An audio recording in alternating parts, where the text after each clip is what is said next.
안녕하세요. 정형외과 전문의, 재활의학과 전문의, 바른세상병원 서동훈 원장입니다. 오늘은 제가 무릎 관절염의 진행을 막는 7가지 방법에 대해 설명을 드리려고 하는데요.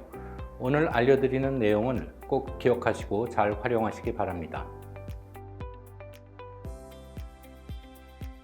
무릎 관절염의 진행을 막는 방법 첫 번째, 관리 시작점으로 본인이 무릎 관절염 몇 단계인지 꼭 알고 있는 게 좋습니다. 무릎 관절염은 별로 심하지 않은 1단계부터 아주 극심한 4단계까지 총 4가지 단계로 진행이 되는데요. 무릎 관절염이 진행되는 동안 무릎 연골은 점점 닳아 없어지게 됩니다.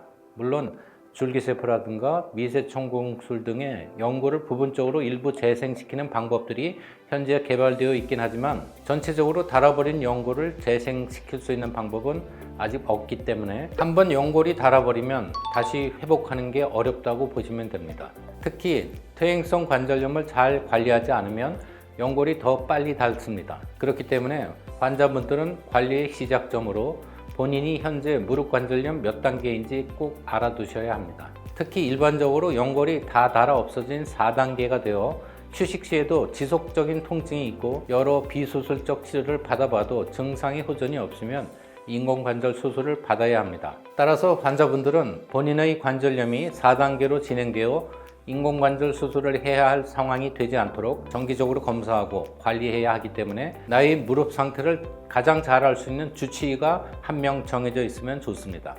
두 번째, 항상 무릎에 느껴지는 통증에 관심을 가져야 무릎 관절염의 진행을 막을 수 있습니다. 무릎 관절염이 있으면 수년 이상 굉장히 오랜 기간 동안 무릎이 아팠다 안 아팠다 하는 것을 반복합니다. 이러한 경험 때문에 사람들이 무릎이 아파도 때가 되면 다시 안 아파지겠지 라는 생각으로 소염 진통제만 복용하면서 무릎 통증을 그냥 방치하는 경향이 있습니다. 그런데 무릎에 통증이 있다는 것은 퇴행성 관절염이 계속 진행되고 있다는 의미이기 때문에 통증을 그냥 방치하게 되면 연골이 닳고 시간이 흐를수록 통증이 더 자주 더 심하게 나타나게 됩니다. 따라서 소염 진통제만 드시기보다는 무릎 통증을 가라앉히고 무릎 관절염의 진행을 늦출 수 있는 좋은 비수술적인 치료들이 많이 나와 있으니까 그걸 잘 알고 있는 게 좋습니다. 세 번째, 무릎 관절염의 진행을 막기 위해서는 비수술적인 주사치료에 대해서 잘 알아보고 나에게 맞는 주사치료를 적절하게 사용할 수 있어야 합니다. 옛날에는 보통 뼈주사라고도 불리는 스테로이드 주사를 많이 맞았는데요. 스테로이드 주사는 당장은 염증을 줄이고 통증을 줄이는데 탁월한 역할을 하지만 자주 맞으면 관절을 약하게 하고 퇴행성 관절염의 진행 속도가 빨라질 위험이 있습니다. 그렇기 때문에 스테로이드 주사는 아주 긴급한 상황이 아니면 가능한 맞지 않는 것이 좋습니다. 특히 요즘은 몸에 해롭지 않고 내성도 없으면서 무릎 관절염의 진행을 막을 수 있는 좋은 주사들이 많이 나와 있습니다. 대표적으로 연골 주사나 프롤로 주사, DNA 주사 등이 있는데요.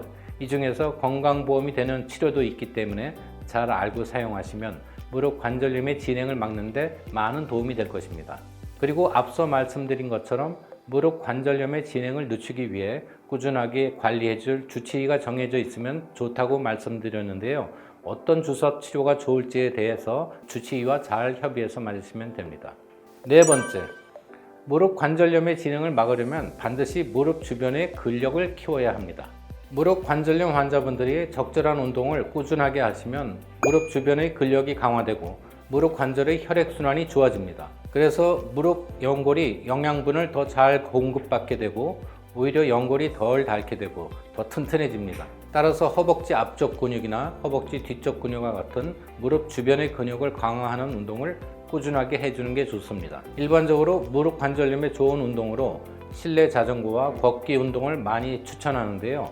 어떤 운동이든 모든 환자에게 다 맞는 운동이라는 것은 없습니다. 그러니까 만약 실내 자전거나 걷기 운동을 해보다가 통증이 있을 때는 이 운동들을 하지 마시고 주치의와 잘 상의하셔서 본인에게 맞는 좋은 운동을 추천받아서 하시기 바랍니다.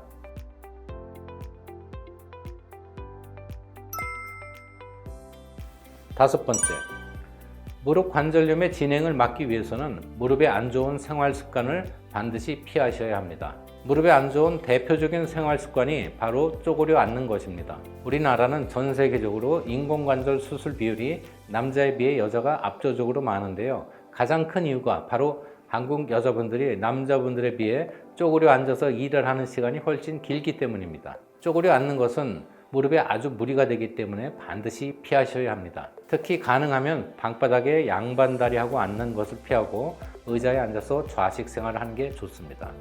여섯 번째, 가끔 퇴행성 관절염이 심해지면 무릎이 붓고 물이 찰 수 있습니다. 이때 무릎에 물이 많이 차면 그 물을 빼주는 게 좋습니다. 일반적으로 퇴행성 관절염으로 인해 무릎에 심하게 물이 차는 경우는 많지 않습니다. 하지만 경우에 따라서 관절염이 아주 심해지면 무릎에 물이 차고 붓기도 합니다. 이때 무릎에 물이 많이 차면 관절이 잘 굽혀지지 않고 움직여지지 않기 때문에 무릎 근력이 계속 약해지고 관절 기능도 떨어지게 됩니다. 그래서 무릎에 물이 많이 차게 되면 그때는 물을 빼주는 것이 좋은데요. 특히 무릎에 찬 물을 빼고 연골 주사 등을 맞을 때는 반드시 감염에 주의해야 합니다. 그래서 가능하면 물이 빠져나올 때 외부 공기가 들어가지 못하게끔 장치인 3웨이를 사용하여 감염을 방지하는 것이 좋습니다. 일곱 번째, 체중이 많이 나가는 환자분들은 무릎 건강을 위해 체중을 줄이는 것이 좋습니다. 무릎은 부하를 받는 구조물이기 때문에 체중이 많이 나간다면 체중을 줄이는 것이 무릎 관절염에 정말 많은 도움이 됩니다. 하지만 저희가 환자분들에게 살을 빼시라고 말씀을 드리면 지방이 빠지는 게 아니라 근육이 빠져서 오시는 경우가 많습니다. 무작정 굶어서 근육이 빠져서 체중이 주는 것은 체중 감량을 안 하는 것보다 못합니다. 따라서 정상적이고 건강한 식사와 함께 앞서 말씀드린 무릎 근력을 키우는 운동 등을 병행해서 근육량을 늘려가면서 체중을 줄이는 게 가능하다면 체중 감량을 하시기 바랍니다. 하지만 만약 살을 빼는데 근육만 빠질 것 같으면 차라리 체중 감량을 안 하는 게 더 낫습니다. 감사합니다.